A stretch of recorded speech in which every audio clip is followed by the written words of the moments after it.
BBC தமிழிலிருந்து இந்த ஒலிக்கோப்பை தரவிறக்கம் செய்ததற்கு நன்றி. எமது நிகழ்ச்சிகள் பற்றிய முழுமையான விவரங்களையும் அவற்றை பயன்படுத்துவது தொடர்பான விதிகளையும் அறிய bbcworldservice.com/podcast என்ற பக்கத்தை பாருங்கள்.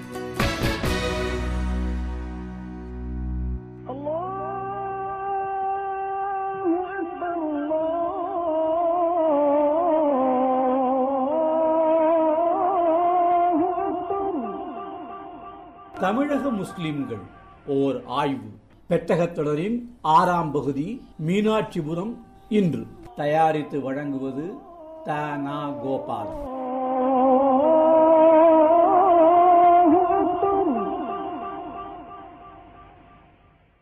இறைவனே, என் பாவங்களை மன்னித்து அருட்கொடையின் தலைவாசலை எனக்கு திறந்து வைப்பாயாக. மஸ்ஜித்துக்குள் நுழையும் போது ஓத வேண்டிய துவா. மேற்கு தொடர்ச்சி மலை அடிவாரத்தில் அமைந்துள்ள மீனாட்சிபுரம் மசூதியின் வாயிலில் பொறிக்கப்பட்டிருக்கும் சொற்களே அவை. ஒரே நேரத்தில் 1000க்கும் மேற்பட்ட தலித் மக்கள் இஸ்லாத்தை தழுவி 1981ஆம் ஆண்டு உலகையே திரும்பி பார்க்க வைத்த சிற்றூரே மீனாட்சிபுரம். அது திருநெல்வேலி மாவட்டத்தில் உள்ளது. குடிசைகள் நிறைந்த மீனாட்சிபுரத்தில் சற்று பெரிய கட்டிடமே அம்மசூதிதான். தேவர் இனத்தவரின் அடக்குமுறை தாங்க முடியவில்லை. நாள்தோறும் இழிவுபடுத்தப்படுகிறோம். எங்களுக்கு ஒரே விடிவு இஸ்லாத்தில்தான் என்று கூறி மீனாட்சிபுர தலித்துகள் அப்பொழுது மதம் மாறினர். தொடர்ந்து தமிழகத்தின் பல பகுதிகளிலும் அத்தகைய மதமாற்றங்கள் நிகழ்ந்தன. பிரபல ஆங்கில வார ஏடு டைம் உட்பட பல்வேறு மேலை நாட்டு பத்திரிகைகளும் தமிழக தலித்துகளின் அவல நிலை குறித்து விரிவாக எழுதின. இந்துத்துவ அமைப்புகள் இதெல்லாம் இந்து மதத்திற்கு எதிரான சதி என்று கூறி மதம் மாறியவர்களை மீண்டும் இந்துக்களாக்கும் முயற்சியில் இறங்கின. அன்றைய எம்ஜிஆர் அரசு திகைத்து போனது. ஒரு கட்டத்தில் அரசு இயந்திரமே மதமாற்றங்களை தடுக்கவும் முயன்றது. மதமாற்றத்தில் ஈடுபட்டவர் ஓரிருவர் தடுப்பு காவல் சட்டத்தின் கீழ் கைது செய்யப்பட்டனர். பின்னர் மதமாற்றங்களும் நின்று போயின. இவற்றிற்கு காரணம் இஸ்லாமிய கட்டுப்பாடுகள், மேலும் அரசின் அணுகுமுறை என்று கருதப்படுகிறது. எப்படியும் இன்றளவும் சமூக அந்தஸ்து தேடி மதம் மாறுவதற்கு ஒரு குறியீடாக கருதப்படுவது மீனாட்சிபுரமே. அங்கு இன்றைய நிலை என்ன? இப்போ நாங்கள் இந்த மதம் மாறினங்கிறதே மறந்துட்டோம். கேட்டீங்களா, நாங்கள் எப்படி முஸ்லீமாக தான் இப்போ அடுத்த சந்தி இப்போ என் பிள்ளைகளுக்கெல்லாம் நீங்கள் மதம் மாற்றியா இல்லை என்னன்னா எதுவுமே தெரியாது. கேட்டீங்களா, அந்த எண்ணமே எங்கள்கிட்ட நீங்கள் சொல்ல போய் தான் 30 வருஷம் யாவத்துக்கு வருது. அதெல்லாம் மறந்துட்டோம். நாங்கள் சந்தோஷமாக இருக்கோம், நல்ல முறையில் வாழ்ந்தோம். ஏன் அனுபவத்தை வச்சு சொல்லுதானே, இப்போ பக்கத்தில் இதே தெருவில் நான் கவுன்சிலராக இருக்கேன். தெருக்கு போனோம்னா அது மரவர் தான் இருக்காங்க. மாமான்னு தான் கூப்பிடுவாங்க. நாய்க்கர் மச்சாமன்னு கூப்பிடுவாங்க. தேட்ட தாழ்வுங்க நான் இது வரைக்கும் பார்க்கல. நாங்கள் சின்ன பிள்ளையா இருக்கையிலே மாறிட்டாங்க பெரிய ஆளுங்க. அங்க போனா சமத்துவம் கிடைக்கும் போனாங்களா? அந்த நேரத்துல ரொம்ப கொடுவடிக்கா இருந்துச்சு. சாதி பிரச்சனை அது இதுன்னு நிறைய இருந்துச்சு. எங்க ஊர்ல இப்படித்தான் ஜாதி பிரச்சனை நிறைய இருக்க போய் தான் ஒருத்தருக்கு ஒருத்தர் அங்கிட்டு போனா அடிக்க வைக்க எல்லாம் இருந்துச்சு. அதனால சரி இதை விட்டு அங்கிட்டு போனா கொஞ்சம் பேரு மாத்தினோடனே நம்ம அதுல இருந்தா யாரும் அப்படி சொல்ல மாட்டாங்களா, தாழ்த்தப்பட்டவங்க அது இதுன்னு சொல்ல மாட்டாங்களா அப்படின்னு நினைச்சுக்கிட்டு அதுல மாறி போயிட்டாங்க. சரி, நீங்க என்ன நினைக்கிறீங்க? இந்த மாறினதுனால எந்த அளவுல உங்க சமூகத்துல உங்களுக்கு மரியாதை கிடைச்சிருக்குது? நல்லா கிடைச்சிருக்கு. வெளியில போனா இப்ப இந்த ஊர்ல தான் என்னாருன்னு தெரியும். வெளியில பேர சொன்ன உடனே யாருக்கும் தெரியாது. எந்த இடத்துக்கு வேணாலும் யாரு கூட வேணாலும் போய் உட்காந்து சாப்பிடலாம், வைக்கலாம், எல்லாம் செய்யலாம். யாரு கூட வேணாலும் பேசிக்கிட்டு இருக்கலாம் உள்ள போய். அங்க அது கேட்பட்டவங்க குறைஞ்ச சதிக்காரன் வெளியே போவான்னு சொல்ல மாட்டாங்க இந்த பேரை கேட்ட உடனே. நான் இந்த ஊருனா இதை விட்டு கொஞ்சம் அங்கிட்டு கொடுடிக்கா இருக்க இடத்துக்கு போனோம்னா அண்ணாரு நீ அங்கிட்டு நின்று நான் வாரோம் அப்படிம்பாங்க. அப்படிதான் நடந்தது முன்னாடி.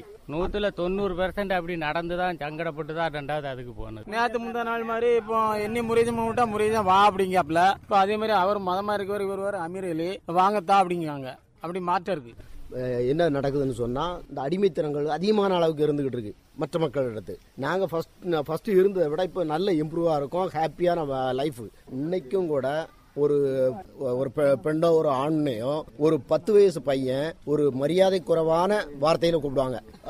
ஏ சுப்பையா நீ எங்க போன, ஏ மாடா நீ எங்க போன, அந்த வேலையை போய் செய்யப்பா மாடா சொல்லி ஒரு 8 வயசுல இருந்து ஒரு 10 வயசு பையன் அந்த மாதிரி கேட்டுக்கிட்டு இருக்கான். தங்கள் நிலை மேம்பட்டிருப்பதாகத்தான் இவ்வாறு நாம் சந்தித்த பல முஸ்லிம்கள் கூறினர். ஆனால் இன்னமும் மதம் மாறாத தலித்துக்கள் 100க்கும் மேற்பட்ட குடும்பத்தினர் அங்கே இருக்கின்றனர். ஏன் அப்படி? மார்க்கத்தை பற்றி புரிந்து கொள்ளவில்லை, இதுதான் காரணம். அதான் நாங்கள் ஓரளவு சரியாக புரிஞ்சுக்கிறாம ஒரு குறிப்பிட்ட பெர்சன்டேஜ் இருக்கும். நாங்கள் சரியாக பின்பற்றிட்டோம் அப்படின்னா கண்டிப்பாக அவங்களும் 100% மாறியே தீர்வாங்க. இது நடக்கும், இன்ஷா அல்லாஹ் நடக்கும், கண்டிப்பாக நடக்கும். ஒரு சில பேர் எப்படின்னு சொன்னா சில அதை கடைப்பிடிக்க முடியல அப்படிங்கிற காரணத்துக்காக, கடைப்பிடிக்க முடியலன்னு சொன்னா 5 நேரம் தொழணும், படைச்சவனை வணங்கணும் அப்படிங்கிற இது நல்லா புரிஞ்சவங்க அதை செஞ்சுக்கிட்டு இருக்காங்க. அதை பற்றி நல்லா விளங்காத ஆளுகள் என்ன பண்ணுறாங்கன்னு சொன்னா அதுக்கு வராம, அதாவது வேண்டான்னு வெறுப்பு இல்ல, அதை ஃபாலோ பண்ண முடியல அப்படிங்கிற கண்டிஷனுக்காக வேணா 1-2 பேர் போயிருக்கலாம். முருகேசன் என்ற தலித் இளைஞருடன் ஓர் உரையாடல். இஸ்லாத்துல போனா சமத்துவம் கிடைக்கும்னு அவங்க போனாங்க. அப்ப நீங்க ஏன் போல? நாங்க எங்களுடைய சில படிப்பு சலுகைகள், அடுத்து நம்ம ஒரு ஜாதியில பிறந்து இதிலே இருந்து ஒரு பள்ளையும் உயர்ந்த ஜாதி மாதிரி காமிப்போமே, அடுத்த ஜாதிகாரனுக்கு ஈக்குவலாக நம்மளும் நடப்போங்கிற ஒரு எண்ணத்தில் நாங்கள் இருக்கோம். அவங்களும் சில இடங்கள் வச்சு கொஞ்சம் பொருளாதாரத்தில் முன்னேறு, அதை விட நம்ம இஸ்லீமும் பொருளாதாரத்தில் இடங்கள் நிறைய உள்ள ஆள்கள் இருக்குது. கவர்மெண்ட் ஜாபில் உள்ள நல்ல வசதிப்பட இருக்குது.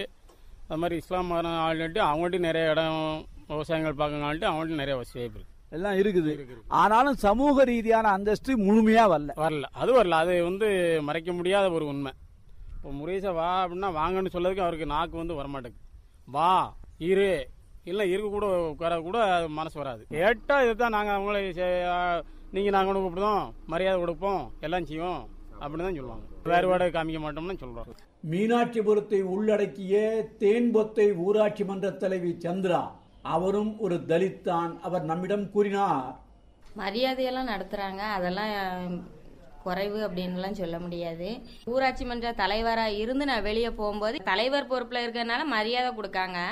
இருந்தாலும் ஒரு எஸ்சி அப்படின்னாலே ஒரு தாழ்த்தப்பட்ட ஜாதி அப்படிங்கிற மனப்பூர்வமான நம்பிக்கை அவங்க மனசுல இருக்கு.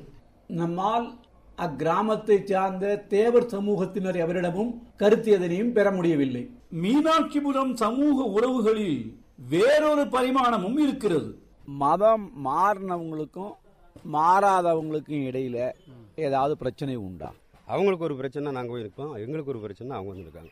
எங்களுக்குள்ள எந்த வேறுபாடும். 2 பேருமே ஐக்கியமாக ஒருத்தர் அண்ணன் தம்பி மாதிரி பழகிட்டு, அவங்க கலாச்சாரப்படி அவங்க போகிறாங்க, எங்கள் கலாச்சாரப்படி நாங்கள் போகிறோம். நாங்கள் கோயில் திருவிழா அன்னைக்கு அவங்களுக்கு இடைஞ்சல் எந்த இதுவும் கொடுக்க மாட்டாங்க. அது மாதிரி அவங்க தொழுகை அன்னைக்கு இந்துக்கள் எதுவுமே எந்த பிரச்சனையும் கொடுக்க மாட்டாங்க. இதை விட்டு கொடுத்து மனப்பான்மையோடு போய்கிட்டு இருக்கோம். நான் மச்சனை அப்படிங்கும்போது அதே மாதிரி தான் நேற்று தான் எப்படி பேசிக்கிட்டு இருக்கோமோ அதே மாதிரி தான் உட்காந்துக்கிட்டு இருக்கோம். எந்த பொண்ணு கொடுத்து வாங்க மாட்டீங்க? அதெல்லாம் உண்டு. எங்க வீட்டுல ஒரு பொண்ணு இவருக்கு தேவைன்னா நாங்க கொடுத்துருவோம். ஆனா அவர் நினைச்சாருன்னா அந்த முஸ்லீம் மாறினா மாத்திக்கிருவோம். அது அவங்க பேரை மாத்தி வச்சுக்கிருவாங்க. அது மாதிரி நாங்க ஒரு பொண்ணு அங்கிருந்து எடுத்தோம்னா முஸ்லீம் பொண்ணு இந்துவா எங்களுக்கு தேவைன்னா மாத்தி. பொதுவாக நாம் சந்தித்த அனைவருமே மதம் மாறியவர்களுக்கும் மதம் மாறாதவர்களுக்கும் பிரச்சனை எதுவும் இல்லை என்றே கூறினர். ஆனால் புதிதாக ஒரு சிக்கல் அங்கே முளைத்திருப்பது போன்று தோன்றுகிறது. இஸ்லாத்தை தழுவும் தலித்துக்களை ஏற்கனவே முஸ்லீமாயிருப்பவர்கள் மதிப்பதில்லை. குறிப்பாக அவர்களுடன் திருமண உறவு வைத்துக் கொள்ள முன் வருவதில்லை என்று கருதப்படுகிறது. காமாட்சிபுரம் என்ற கிராமத்தில் பிறந்து நூர்ஜஹானாக பெயர் மாற்றப்பட்ட கருப்பாயி திருமணமாகாமல் மனம் உடைந்து தற்கொலை செய்து கொள்ளும் கதையை கருப்பாயி என்கிற நூர்ஜஹான் என்ற புதினம் கூறுகிறது. அப்புதினம் முஸ்லிம்கள் மத்தியில் பெரும் சர்ச்சையினை உருவாக்கி இருக்கிறது.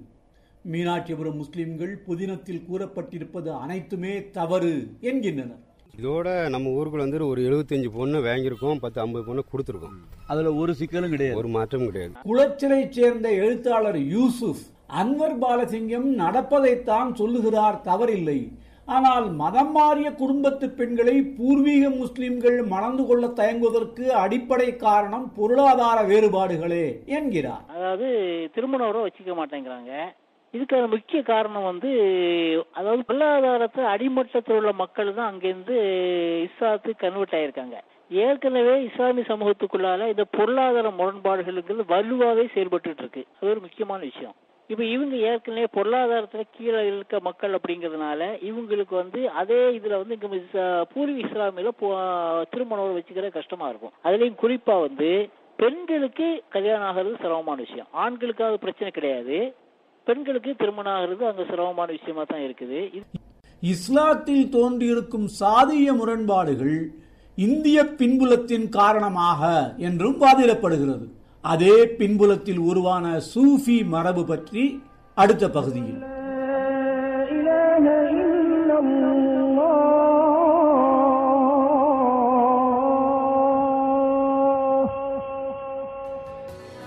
பிபிசி தமிழின் பிற நிகழ்ச்சிகளையும் தரவிறக்கம் செய்யக்கூடிய வடிவில் நீங்கள் பெற முடியும். விவரமறிய bbcworldservice.com/podcast என்ற பக்கத்தை பாருங்கள்.